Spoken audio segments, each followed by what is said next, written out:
না সন্ত্রাসীদের মতো আপনারা এই যে আপনারা অনুমতি ছাড়া ইয়ে ছাড়া যে ডিউটি করতেছেন, আপনি ডিউটি করতেছেন মানুষের, আমরা কি ডিউটি করতেছি না? আমরা সন্ত্রাসী? আপনাদের যে কার্যক্রম, আমরা সন্ত্রাসী ব্যবহার, এই যে ক্যামেরা ধরে ইয়ে করছেন, আমরা সন্ত্রাসী মনে হচ্ছে আপনার? আমরা সন্ত্রাসী মনে হচ্ছে আপনার? আপনার এই ঘাট দিয়ে আমি আপনাকে বলি, আমি আপনার বক্তব্য ফিনিশ। আপনার এই ঘাট দিয়ে এখনই 4টা মোটরসাইকেল গেল, আপনি যাই মাঝিকে বলেন, সেই সুবাদে আমরা গেছি, আর আপনি বলতেছেন আমরা সন্ত্রাসী।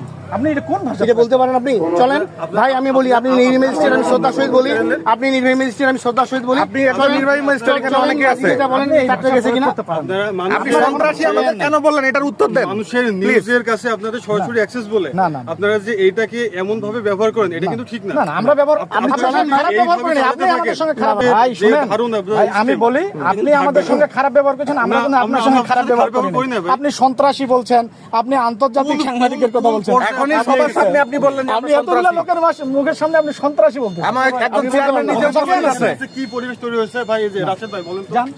একজন চেয়ারম্যানের সামনে উপস্থিত, একজন ইউনিয়ন চেয়ারম্যানের সামনে উপস্থিত আপনি আমাদের সন্ত্রাসী বললেন। আপনি এটা কারণটা কি কারণে সন্ত্রাসী মনে হলো আমাদের?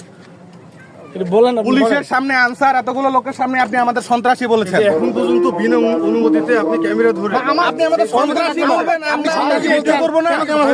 আপনি সন্ত্রাসী বলবেন, আপনি আমাদের সন্ত্রাসী বলবেন? আইনের প্রতি শ্রদ্ধা দেখাবেন না?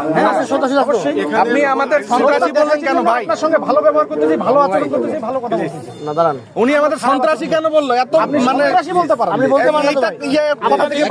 মোটরসাইকেল গেল, বিদায় আমরা গেছি, আপনি মাঝিকে যা বলেন, নৌকা গেছি কিনা মোটরসাইকেল, বিদায় গেছি আমরা, আইনের আমাদের সন্ত্রাসী কোন এখতিয়ারে বললো?